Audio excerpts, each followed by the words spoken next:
Well, let's hop right into it. I won't keep you on here forever. You guys probably should be deep in a postseason run right now with the College World Series originally scheduled for June 13th, I want to say. So let's start there. Current events of the spring aside, strictly from a baseball player and coach perspective, how weird have the past couple of weeks without baseball been? It's been difficult, and I guess the best distraction is to try and stay busy. But even there, you're limited to how you can stay busy. So I've tried to put it in the back of my mind. And anytime you think about what you missed out on this spring, I think all you can do is maybe be a little more motivated to get the most out of next year. Which, fortunately, things right now, knock on all kinds of wood, is looking like a normal fall and hopefully a regular spring for us. Yeah, I definitely want to get to next year's group with you. But before we do that, the last time I saw you, you guys were finishing up a 4-0 weekend in Round Rock, um, which is one of the peak events that we're going to rebroadcast on FloBaseball next week. But you're 15-2 when the season's called off. Zach Daniels is having a massive year. Drew Gilbert, Jake Rucker, Sean Henley, Garrett Crochet, obviously. I mean, I think I just rattled off like five guys, and I didn't say the names Solari or Russell, which is to say that you guys were rolling. So I don't know if it'll be cathartic or if it'll be torture, but if you would just take a minute to reflect on this 2020 group and what they meant to you and what they meant, in the process of moving the program forward. Right. Well, it's kind of exciting to think about all those names now that we're in June because the draft is so close, and it's going to be fun to see a few of those guys get rewarded, and also some of them were not projected to be top 5 round picks or top 2 or 3 round picks when they first got to us. So you have the development piece you're proud of there. And then also some of those guys will be back next year. But yeah, you mentioned some names early there in the list that we saw the progress and we saw success on the field, but it's in the fall and it's in scrimmages. And because we're limited to 2 fall games, and really you have to spread, because there's only 2 games, you got to kind of spread the wealth amongst your players. So you really don't get to see what your guys are going to do in actual games until the spring rolls around. But when you see a guy like Jake Rucker hit a home run off the type of pitcher he does against Texas Tech, it's an affirmation that, yeah, this guy's a dude. He's made progress from what already was a good freshman year or a good career he had put together early on. He's made strides, and he was one of many that showed they were going to be real contributors. Yeah, no question. I think, you know, the coolest part about watching what you guys did in Round Rock was just having had the conversation I did with Evan Russell a few days before you got there. It surprised a lot of people in Round Rock. It surprised a lot of people around the country, but it didn't surprise Evan. I think due in large part to the fact that he saw the same fall that you saw. He saw the guys around him developing the way that you did. I think you guys were in on the secret before everybody else. Yeah, there was a vibe. I mean, that excuse me, that first team meeting we had in January when we came back, there was just a different vibe, mentality wise, physicality. Our guys looked different, and they had the success to point to against an elite program like Clemson in one of our fall games, and then also just a competitive fall where we really could have put 2 teams out on the field and could have went into the season with either one of those teams and at least competed nicely in our conference, to say the least. So for the guys coming back, given the myriad challenges that the year 2020 has already thrown at all of us, you can be as broad or specific as you want to be here, but as the head coach of the Tennessee Vols, but also as a leader of young men, how have you gone about trying to keep tabs on your guys, keeping the team together, and maybe most importantly, just monitoring their focus and their mental health? Yeah, our services we have to provide our players are limitless. Fortunate enough to be an SEC school, fortunate enough to be a flagship school of a pretty big state that has a lot of loyal support. So there's a lot of things we can offer the guys, but it's kind of our job as coaches, especially mine, to encourage our guys to use those resources. Because of my position, I might be the last guy that one of our players comes to with a problem, try and make it a the office door is always open policy, but the guys are more comfortable with some of the younger assistants or some of the other resources they have available to them. So we've really tried to encourage our guys to utilize those, especially during this time, because this may be a time where our guys typically are rushed around with classes, with games, with practice. They're exhausted, and so they're not going to manage their time or make time to do those things, but now they can. And those are some areas we've encouraged them to explore during this time.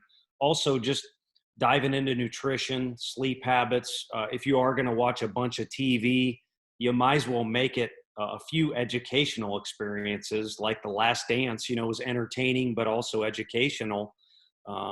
So it's really hard to be hands-on with swings or delivery. So those are some areas we've tried to highlight with our guys. You mentioned The Last Dance, and I've heard a lot of different coaches bring up that documentary. And, for me, I mean, that was like my earliest exposure to the NBA, and those Bulls teams, they were superheroes to me at the time. And it was really cool to go back and watch it now as an adult and see it for what it was, see the storylines that happened in 1995 or 1997 or 1998 that I can't even imagine in 2020. But from the perspective of a coach, and again, as a leader, what are some things from that documentary that it transcended being entertainment for you and became a tool for teaching that you have either already told your guys about, or things that maybe Michael Jordan said that you're like, dang, I should implement that in my own program? Right. No, that was right in my wheelhouse.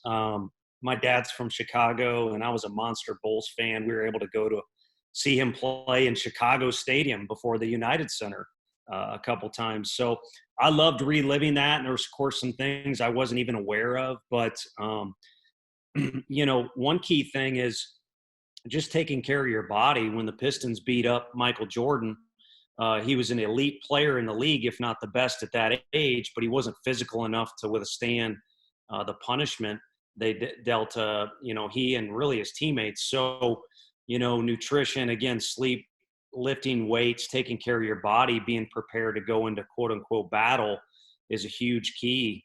And then Dennis Rodman was a fascinating case. They sign a guy like that. Is he going to tear the team down or build the team up? And, nowadays, if somebody did some of the stuff Dennis Rodman did, dye their hair, that's no big deal. I mean, guys all the time have mohawks and do different crazy things.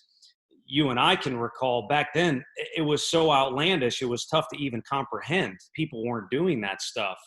And it kind of showed you have to accept different personalities in the locker room. Everyone comes from a different background, and the days of judging people and also trying to put people in a box that this is the dictatorship as a coach, you have to do it this way, they don't exist anymore. And that was the beginning of that end with Dennis Rodman. And, Italians do things in threes or remember things in threes. So a third point I guess I would make is Michael Jordan was the best player in the league, but no shot he does what he does without the other pieces of the puzzle.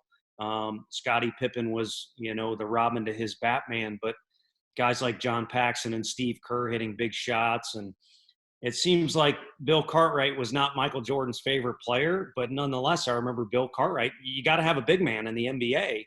And he and some others filled that role. So you can't do anything in a team sport, and really even an individual sport. You can't do anything without your whole crew contributing in a great fashion. And that team did it in an elite way.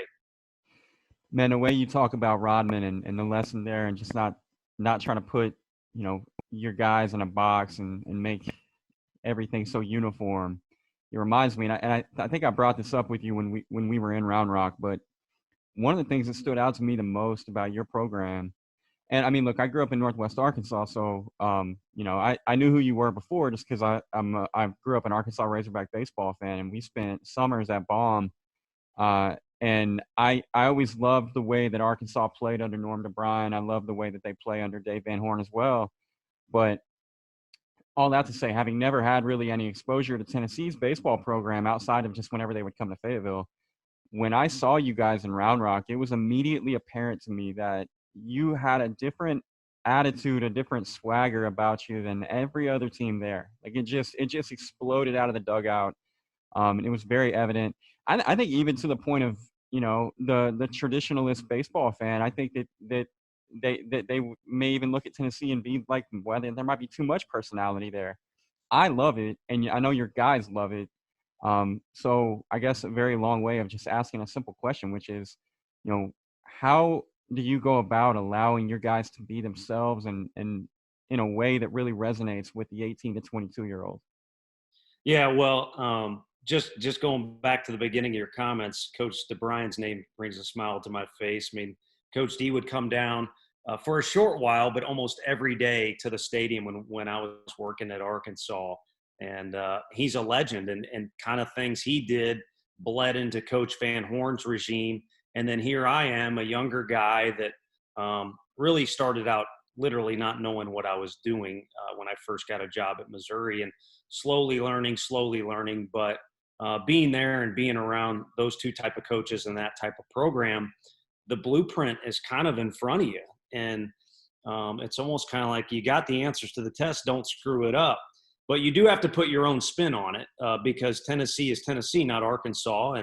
And there's no way I'm Coach Van Horn. So, you know, you just kind of work with our coaching staff and the current players we have, and you try and make the best you can out of that particular group. And I think for whatever reason, that group just melted into, you know, it's easy for me to say now, I don't know how many games we would have won, but it kind of melted into a force. I mean, you could feel the vibe in the dugout when a guy like Pete Durkee or Connor Pavoloni gets a big pinch hit in Round Rock. You know, of course, everyone's going to cheer. We just scored a run, but a different kind of sense of camaraderie and just a true love for the fact that they got to see their buddy you know, achieve in that moment. It's a different kind of excitement and a different vibe in the dugout. And I can only hope next year's team can kind of have that click mentality of it's us against the world, and we've all got each other's back. And when somebody does something good, we're going to celebrate it like no other. And if somebody struggles, then I'm going to do whatever I can to pick him up and maybe even kind of come in on the back end and make up for what he didn't execute. Yeah, no, absolutely. I mean, and you bring up Connor again. It's that confidence. Your guys have an unwavering confidence that you don't, I think, often see in the game of baseball because it is such a game of failure. You know, when I'm talking to Evan before the event even starts, and he's talking about going 4-0 against three really good teams, and then Connor after his big pinch hit appearance in Round Rock, you know, I pick him up outside the dugout after the game, and the first thing he tells me is that he knew he was going to do that he was ready to go. Like he, you know, and I think an inning or two innings in advance, he told me that he was already mentally getting ready for that at bat. And he already saw it happening in his mind, which, you know, as we know, is half the battle. So that unwavering confidence, that, you know, is, I call it swagger, but really that you know, at its purest form, it's just overwhelming confidence on your team, and it really comes through. So anyway, all that to say, it's pretty No, cool to watch. and I hate to cut you off, but I mean, I think it's important to mention with a guy like Pav, it comes from preparation. And again, you know, Last Dance or Lance Armstrong or whatever example you want to come up with, Mike Tyson, when he had it rolling, that preparation was relentless. So you've got skill and then you have maniacal preparation because Pav, I mean, that's an appropriate word. And Russell's the same way. Why would you not be more confident than your opponent?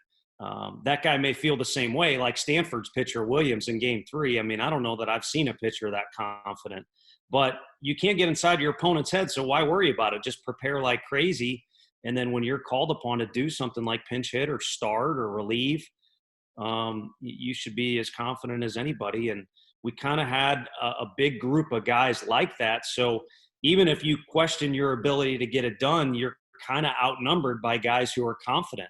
And maybe that's where that thing kind of happened in the dugout, because I think our coaching staff support-wise allow me to just kind of sit back and watch in a lot of things. I hate to admit that, but they really do. So they've nurtured that deal, but most coaches would have to admit the players ultimately kind of have to take charge, and that group certainly did it. So, boy, I pray that next year's group that kind of bleeds into their locker room vibe as well.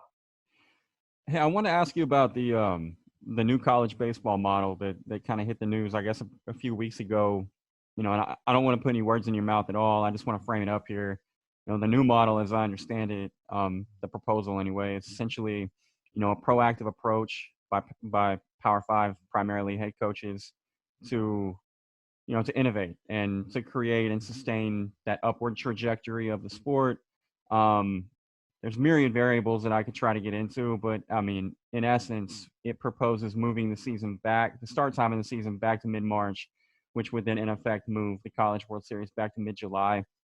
Um, I'll stop there. Just give me your thoughts on a proposal like that, and just in general on the philosophy of trying to sustain and expand on the growth that we've seen in college baseball, over the past I don't know, quarter century. Sure.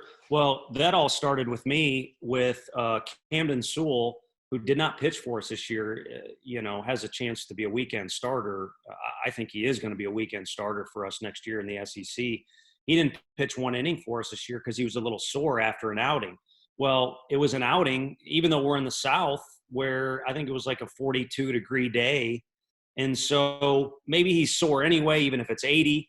But in my mind as a coach, I'm wondering, did I just jeopardize our team's success and one of our players' health, because we're out here in cold? Why are we doing this when we don't necessarily have to? It's a summer sport, and I think everybody can win. I know how passionate these coaches are about summer leagues, but going on the back end of that proposal, summer leagues can still have success. Most of the kids that go out now are red shirts or junior college players or players whose team didn't advance to the postseason. There's a ton of players that are available to fill those leagues that do it the right way, and there's a lot of them.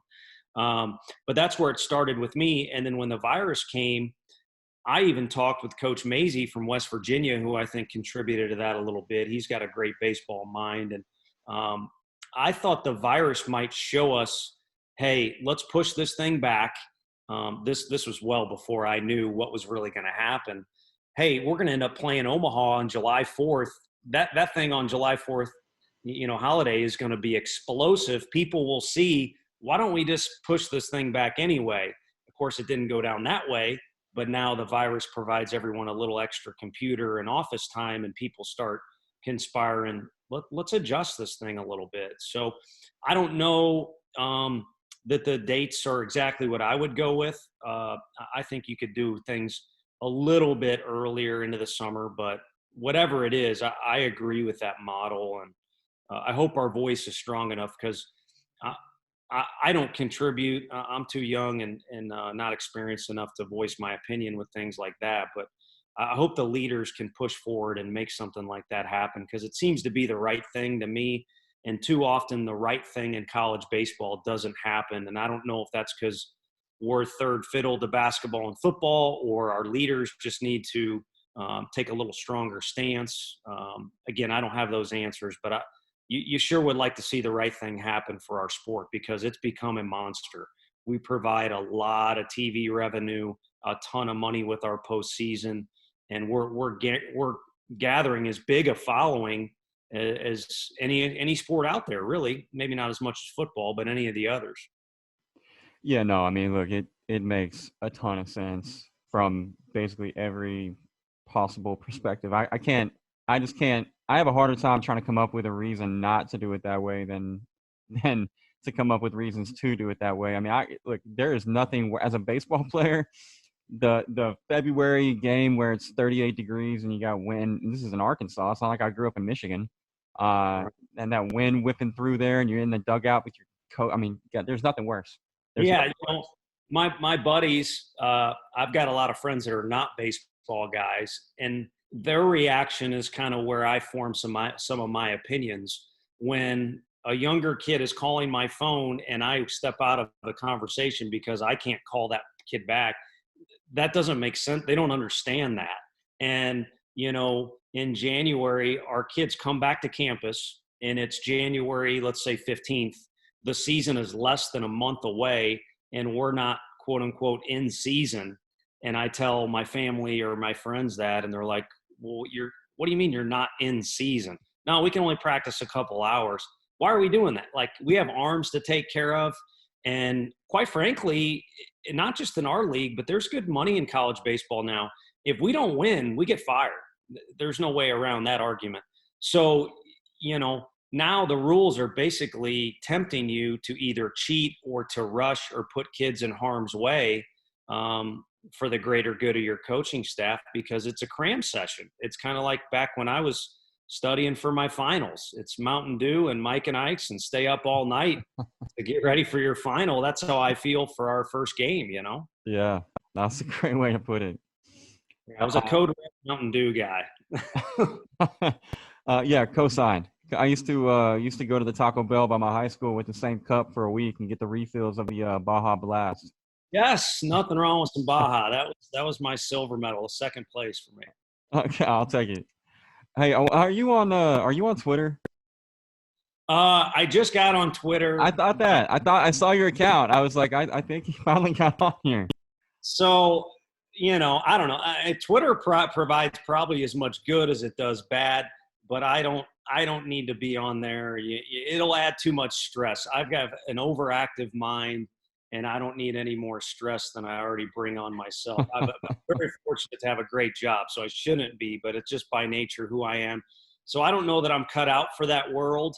But a couple years ago, I jumped on there to try and help Luke Bonfield, who's actually now in grad school at Tennessee. I coached him at Arkansas, if you remember. Yep. He played a couple Omahas for them, and wanted to help him with the draft, and kind of made a recommendation. He'd be a great one for young players to be around. And a couple scouts didn't like me voicing my opinion, so I shut it down. But the draft is here 9 days away, and I want to see our kids, especially Garrett Crochet, get what he deserves, because he didn't really get to show the world who the present day Garrett Crochet is.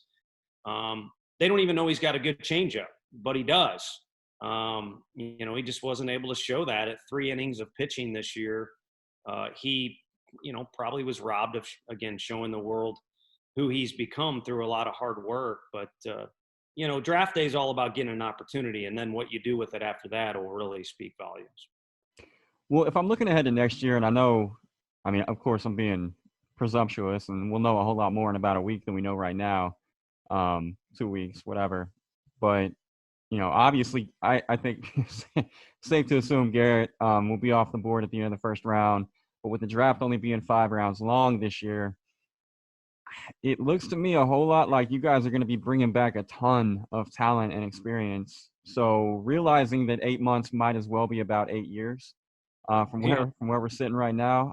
When you look ahead to the team that you'll be running out in 2021, and from the perspective of a guy, as we've now mentioned, that's been to Omaha, that knows what a championship contender looks like, what are your early impressions of the group you're going to have in 21, and what stands out to you about them? Just as much depth, and I think our offense, our first 2 years here, was a little bit more of a 1, 2, maybe 3-man weapon we basically were dealing with, or whatever the right way to say, 3-man threat. And now it's become a 1 through 9. A lot of people mentioned, at Round Rock, you could flip our lineup and make 9 the 1 hole, 1 the 9 hole, and everybody else, and it would still kind of work for you. And that was as good of a compliment as I thought our guys could get offensively. We'll lose Alaric, but the one thing I'll compliment Alaric on, we're probably most nervous about losing, is his defense. So if any of our players are listening, there's a challenge to take pride in your defense in the outfield, because he really was an asset for us out there. The hitting part, no doubt we'll lose a great bat, but I think in his short time here, he showed his approach. He's a very intelligent hitter and very confident, and manages his swings the right way. I think our players noticed that and kind of stole a little bit of that and made it their own. So we'll be okay offensively there. Garrett empties out that Friday I'm the man role, but Chad Dallas filled it a little bit last year. Camden Sewell, like I said, is a front runner to be an SEC starter, and very well could be that guy. And then Jackson Leith, if he returns to our program, is kind of the one guy all the players are talking about. This could be our Garrett Crochet. He's got wow stuff. He's a tremendous competitor. and he does everything right off the field. So he could kind of be our blend of Garrett Crochet and then Garrett Stallings, who was our Friday guy 2 years ago. Kind of your perfect going to battle, and I don't care if I lose or win with this guy. I love him as a teammate type of personality. So, you know, I think we've got a chance to be just as good, if not better. But the Friday role is going to need to be filled, and then we'll have depth to fill all those other spots in. But, you know, Friday nights when you throw your best punch at the other opponent, and they're going to do the same to you. Yes, sir. Well, Coach, I wish we were gearing up for Omaha. I hope to see you at Ameritrade Park about a year from now. But, you know, take care, be well. And again, thank you a whole bunch, man, for taking some time out to hang out with me today. Like I said, I love watching your program play. I love the personality they take on, and wish you and the Vols nothing but the best of luck, except when you're in Fayetteville the rest of the way. Yeah, I appreciate the sentiments, man. Thank you for having me on. And more than anything, I hope our guys get to hear your compliments. There's some strong ones, and I think they've earned them, so that hopefully they get to enjoy them. But again, thanks for having me. Absolutely. Thanks, Coach. Be well. You bet. You too.